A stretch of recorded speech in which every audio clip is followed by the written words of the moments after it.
Hi everyone, this is my channel पढ़ाई लिखाई। अपने चैनल पर मैं आप सभी का स्वागत करता हूं।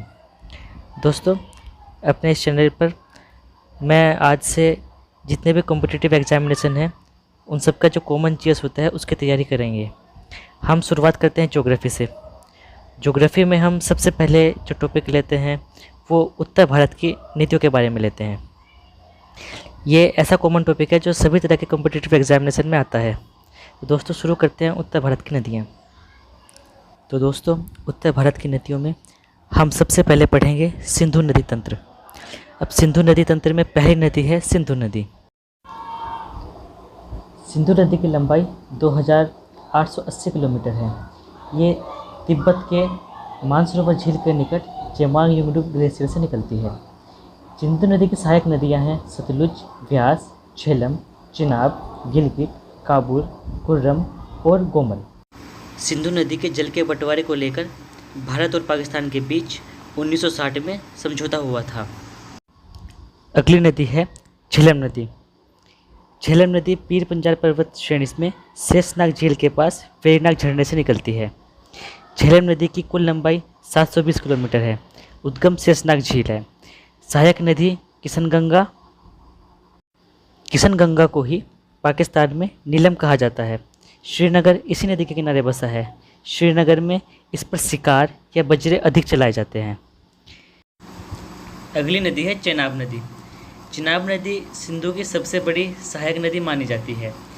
चिनाब नदी दो नदियों से मिलकर बनी है, एक चंद्र और दूसरी भागा। इसकी कुल लंबाई 1180 किलोमीटर है। इसका उद्गम 12 लाचारा दर्रे के निकट है। सहायक नदियाँ चंद्र और भागा है, इसीलिए इसे हिमाचल प्रदेश में चंद्रभागा के नाम से भी जाना जाता है। अगली नदी है रावी नदी। रावी नदी पंजाब की 5 नदियों में सबसे छोटी नदी है। रावी नदी का उद्गम हिमाचल प्रदेश के कांगड़ा जिले में रोहतांग दर्रे के निकट है।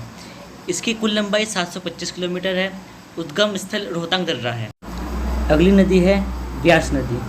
व्यास नदी का उद्गम स्थल हिमाचल प्रदेश में व्यास कुंड है। यह सतलज की सहायक नदी है और कपूरथला के निकट हरिके नामक स्थान पर सिंधु में मिलती है। इसकी कुल लंबाई 470 किलोमीटर, उद्गम स्थल रोहतांग दर्रा और सहायक नदी पार्वती और हुरला है। यह सिंधु नदी तंत्र की एकमात्र ऐसी नदी है जो पूर्णतः भारत में बहती है। अगली नदी है सतलज नदी। सतलज नदी का उद्गम राकसताल तिब्बत से है। भारत में ये हिमाचल प्रदेश के सिपकला दर्रे से प्रवेश करती है। इसके ऊपर लुहरी जल विद्युत परियोजना बनी है। इसकी कुल लंबाई 1440 किलोमीटर है। उद्गम मानसरोवर राकसताल है और सहायक नदी व्यास है। दोस्तों, प्रतियोगी परीक्षाओं में इन नदियों के प्राचीन नाम पूछ लिए जाते हैं। तो सिंधु नदी तंत्र के नदियों के प्राचीन नाम इस प्रकार हैं, जैसे सिंध का सिंधु, झेलम का वितस्ता, चिनाब नदी का अश्किनी, रावी का पुरुषनी, व्यास का विपासा, सतलज का सुधुत्री। दोस्तों, अगर आपको वीडियो पसंद आया है तो हमारे चैनल को please like, share and subscribe कीजिए। जल्दी ही अगली वीडियो में हम आप लोगों के लिए उत्तर भारत की दूसरी नदियों को लेके आएंगे।